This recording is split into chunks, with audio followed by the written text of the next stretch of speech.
What's up guys, it's Z here, welcome back to Yu-Gi-Oh! Deck of the Day. Today we're updating Drytron, the deck that probably got hit the most in the list, and I think that this deck has a few problems right now because previously with all those Bentens you could tribute Benten, then search another one to have tribute fodder for anything, and you could get as many Drytrons as you want on the field. But if you love this deck, then I'm sure that you will find a way to play it, and this is a core list of what I've come up with that I think that you should play a few specific stuff now that you could afford without them in the previous format, but right now I think if you really want to win as many games as possible, you have to play them. So I'll show you what I come up with. If you have any other ideas of how the deck can incorporate new stuff to adapt to the new format and the new ban list, comment down below. If you enjoyed this video, give it a thumbs up, subscribe to the channel so you don't miss upcoming content, and now let's get to the deck profile. So to start off with the Drytron monsters play of course 3 copies of Drytron Alpha, 3 copies of Drytron Zeta, and 1 copy of Drytron Delta. I do like this lineup because sometimes Delta can come up because once you've gone through all 2 Drytrons then you don't have anything else to do, but sometimes you can summon even more than 2 during a turn if you have a really good hand. So you get a new effect by discarding 1 and draw 1, otherwise then you can just search a spell and search a monster, but only these 2 effects can come up so much because if you have all 3 in the grave then you can cycle through them. So if you're playing this deck, I really recommend this lineup because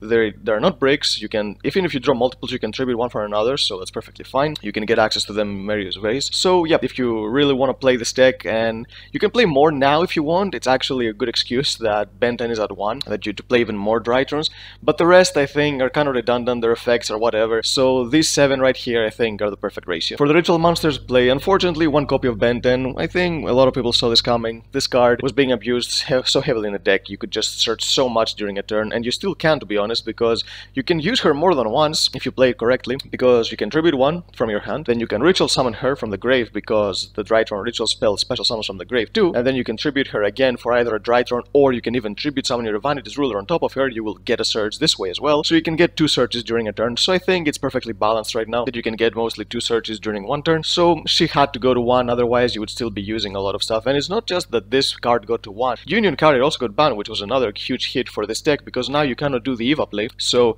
you have to rely on other stuff, and you cannot really search the Heralds, which was a big part of them being hand traps as well as searchable disruption for the following turn. So yep, you have to adapt a lot to the deck now. You have to play a lot of stuff that can be considered bricks, but I think that you have to run them in the deck now, otherwise you will not be able to win as many games, especially when trying to keep up with the best decks. For the rest of the ritual monsters play, of course, 1 copy of Herald of Ultimateness. You have to play more fairies in the deck now because you only have 1 Benten, so it's not like you will ever have a Benten in your hand to discard, so you have to play more. 1 copy of Armor Factor Pain. This card is good against some matchups. If you're playing against the deck that uses link monsters, that you don't have to go for this card, but if you're playing against the deck that relies mainly on fusions, Xyz, or Synchro, then this card can completely butcher them because they will not be able to use their extra deck pretty much, and also it skips their opponent's main phase 1. Sometimes this can be enough to save you a turn after, because your opponent will have to go to battle phase and go to main phase 2, and without their battle phase maybe they will not be able to crack your board. And 1 copy of Sauravis. The reason this card is here is mainly to give preparation of rights an extra target, because when we had 3 Benten, you had 3 targets to search for preparation, but now with only 1 Benten, unless you play something like a Natasha, which I don't think is good with only 1 Benten. The good thing about Natasha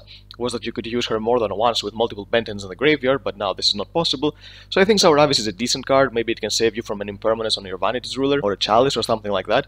It's a decent card, it's searchable, so yeah, I don't see a reason why not to play it. 1 copy of Vanity's Ruler, still really good win condition. You have to try to search this turn 1 ASAP because without it your boards are not the best, but with this card you can basically get free wins because some of your opponents may not be able to play at all if they cannot special summon. Mainly Eldritch is the one deck that can deal with this very easily, and this is why Sauravis can actually come in handy because it can negate Eldritch's effect as well. And also if you tribute your Benten to summon this, because you can ritual summon your Benten from the grave, you will get another search. 3 copies of Manju. Even though you want to prioritize your normal summon for Vanity's Ruler, sometimes this is not possible, and having Manju is perfectly fine because you can search your Benten, you can search any ritual monster or your ritual spell card. Also, if you have a way to get to Vanity's Ruler without summoning your Manju, there are extra fairies in the hand for you to discard to the grave to use Ultimateness's effect, so it's perfectly fine even if you draw them along with Vanity's Ruler or a way to search Vanity's Ruler. It's not like they will ever be dead cards. 1 copy of Dark Magician, 1 copy of Red Eyes. You have to play Dragoon now. Before, you could get away with not running Dragoon, you didn't really need it, but I think right now with all the Drytrons and the normal summon of Manju, you can get 2 monsters on the field very easily. Before you didn't need it,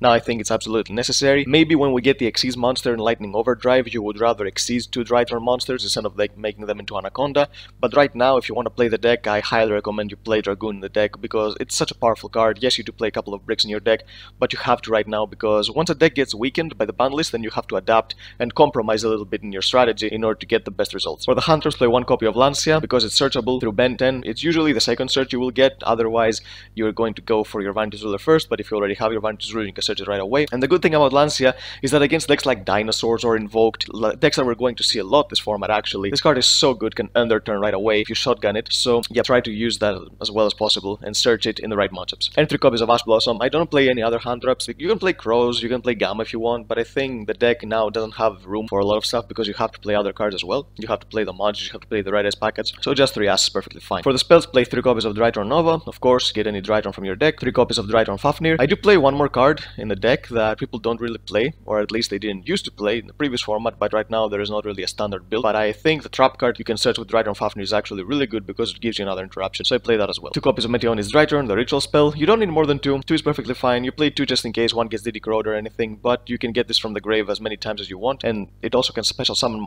ritual monsters from the grave, which is a good way to reuse Benton, like I said. 3 copies of Cyber Emergency to search any of your Drytrons. 3 copies of Preparation. Unfortunately, you have to play Sour Abyss, or at least you have to play at least one more level 7 or lower ritual monster other than Benton, because playing 3 Preparation with only one target can be so bricky at times, because once you've gone 3 or 1 copy of Benton, or if you drawn Benton, then your Preparation of Rites are pretty much dead. So this is why I'm playing Sour Abyss. You can replace Sour Abyss pretty much any you want. If you still think Natasha is a good card, you can play that, or anything else. Some people have been using the Necros package in the deck as well. You can play a lot, or Megaliths, that's another option. For the one-offs, play 1 Terraforming for Fafnir, 1 Foolish Burial to send any of your Drytrons, 1 Call by the Grave, because now you have to resolve this 1 copy of Benton ASAP, because if your opponent ashes Benton and you don't get to Vantage Ruler, you have to Ritual Summon her and Tribute her again. Before, you could just search another Benton, or if you had another Benton, you could Tribute it again to get your search for Vantage Ruler this way, but right now you have to make sure that the search for Benton, especially the first one, goes through. 1 copy of Red Ice Fusion, of course, to go for Dragoon, and the last card in the deck is 1 copy of Drytron Meteor Shower. I do like this card a lot. I think it's a very underrated, and you should be playing it now, especially because you need as many interruptions as possible,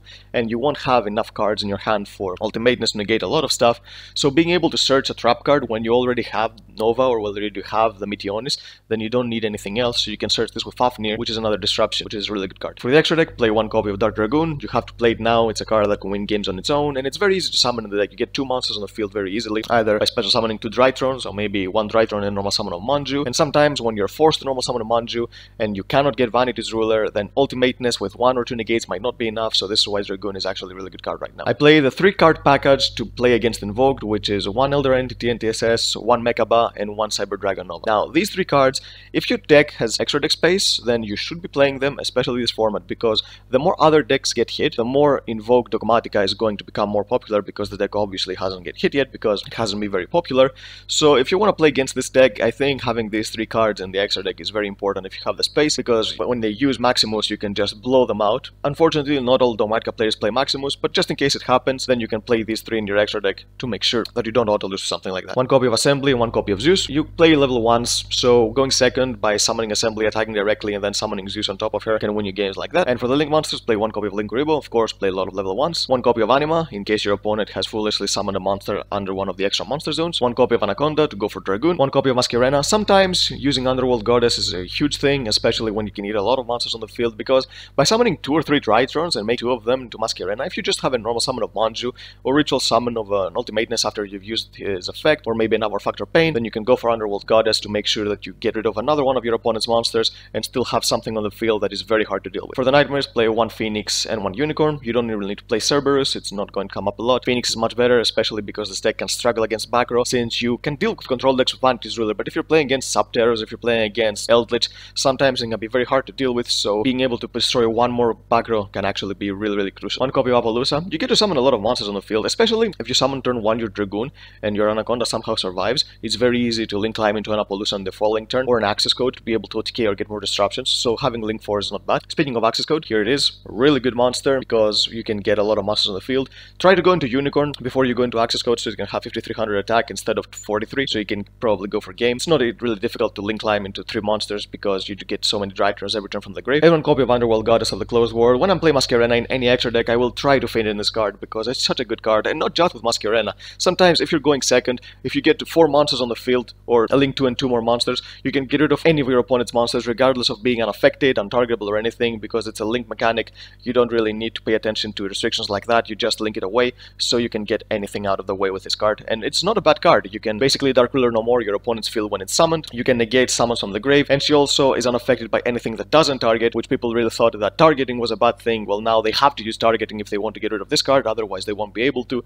so this reasons why I really like this card. Yep, that's the deck, guys. Drytron, a deck that I think got butchered a lot, but it's still playable. So if you're a fan of this deck, don't give up on it. It still has room for potential. It still has room for improvement. Any other ideas, I would highly suggest you comment down below, and I would really love to and appreciate any ideas, because I really like ritual monsters, and I think that it didn't see a lot of play. It only lasted for about a format, so I think it would be sad if we let this deck go just with one ban list. So yeah, let's try to make this deck better and possibly bring it back in the format. So yep, that's the deck, guys. If you enjoyed it, give it a thumbs up, subscribe to the channel so you don't miss our upcoming content, and we'll see you next time.